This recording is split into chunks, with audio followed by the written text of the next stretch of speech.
Hi, this is Jay. This is Bob. And this is Steve. And we are Alpha Quadrant 6. We're back! We are a science fiction review show. Tonight, we're going to talk about a TV show called the Dust Anthology. Right. Yeah, it's an anthology of shorts, of sci-fi shorts, anywhere from 3 minutes to, 20 minutes? 20 or more minutes, some of them are longer. But they're short, they're technically short films. Yeah. And it's an anthology series, so each one is its own story. There's no continuity. I like the idea. I like a lot of the shows that we saw. Obviously, there's hit or miss. Not everyone is gold, but I mean, there's a lot of good stuff in there. It's a modern version of the Twilight Zone. It is. Right? Yeah, Twilight Zone. Black Mirror-esque. It's also reminiscent of Black Mirror in terms of, there's a lot of dystopian futures that they involve.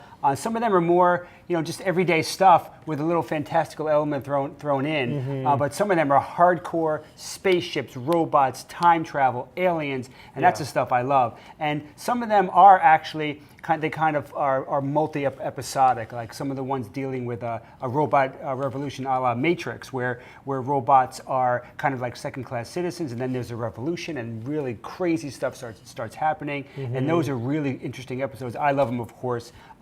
Rise was one, Seam was another one. Some of them have really great action, good special effects. Some of them are kind of more low-tech. Yeah. And they also... The production quality is generally good, though, yeah, although it's variable, because it's not just one production company, right?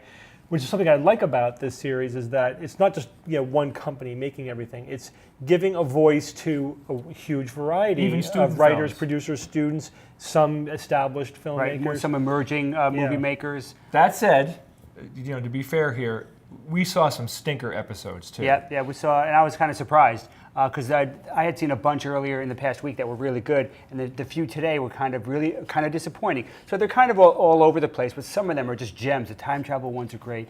But I really liked. So there was one that there was zero special effects, zero science fiction elements, and no nudity either. Yeah, it was contemporary, but it was a psychological thriller, and I like how it's.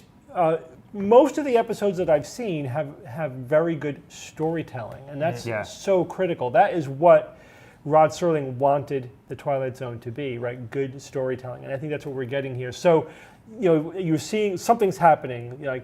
You're like the one with the executive who is at the beginning. Like you're getting his inner monologue, looking at what his coworker, and at first you think, all right, this guy is a killer, and then he's making fun of this loser coworker of his, but something very different is going on, and it's slowly revealed. You're starting to realize that what the reality is, and I love stories like that where you're slowly, starting to realize what is actually going on. Then, of course, there's always a good twist at the end, right? Right. Like, which was very often the case in the Twilight Zone. And some are even animated. There's an episode called Fabricated, which is all stop motion animation, which we all love, and which was kind of creative and different, and definitely worth a look. I like that they're giving different authors and different directors, a voice, like Steve was saying, and it's really good. Especially. Now, we've been doing this show now for, a year and a half? Yeah, a year and a few months. And, I've been learning a lot of stuff about science fiction that I didn't know. I'm like, things that are just not from a fan's perspective, but I want to become, very well-versed in general science fiction knowledge. And I'm acquainting myself with a lot of authors that I didn't know about before and everything. And a lot of these authors started out, as nobody authors, of course. They got to think even Isaac Asimov at one point was nobody. And they need a break. Well, he was never nobody. Well, yeah, Isaac. But yeah, I get your point. But they have to have a start somewhere. They have to write their first short story. A lot of them do start off writing short stories. Sure. Like our friend Brian Trent. He made his name and made everything happen through him just writing these. That's how science fiction in particular. That's the industry. Yeah. You write short stories for their anthologies, for the magazines, and that's how you get your name out there. And I particularly love short science fiction, not just video. Because you have one idea. Right, but not just that. I mean, there's like Escape Pod is a podcast, which just short science fiction stories from 10 minutes to 45 minutes, and some of them are absolute gems. There's amazing stories in there. This is the good part of social media, right? This is like what YouTube, in my opinion, is like really best at. So now we have of course you can go right online and watch these at on their website. But you can also, I watch WatchDust.com. Yeah, WatchDust.com. I've watched them all through YouTube.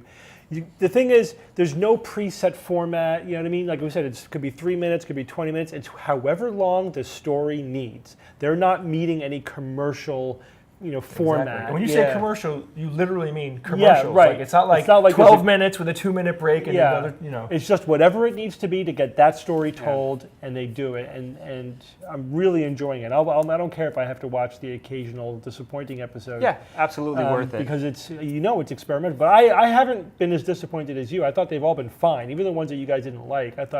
I enjoyed the experience of watching it. I think it's again, I think the storytelling is really good. Well, it's so diversified. I think everybody can go and watch a bunch of episodes. I really like that one, and that one was kind of cool too. So I think it can appeal to a lot of different types of science fiction or fantastical tastes in people. So that's good. What is your favorite one so far? The robot, the time travel ones are always cool. You guys, I don't think you've seen any of the time travel ones. There are a couple that were, I forget their names. They were nice little twists, like they're great for twists. And the robot uprising, I think, is fascinating as well, with some good special effects that you haven't seen. Very good special effects.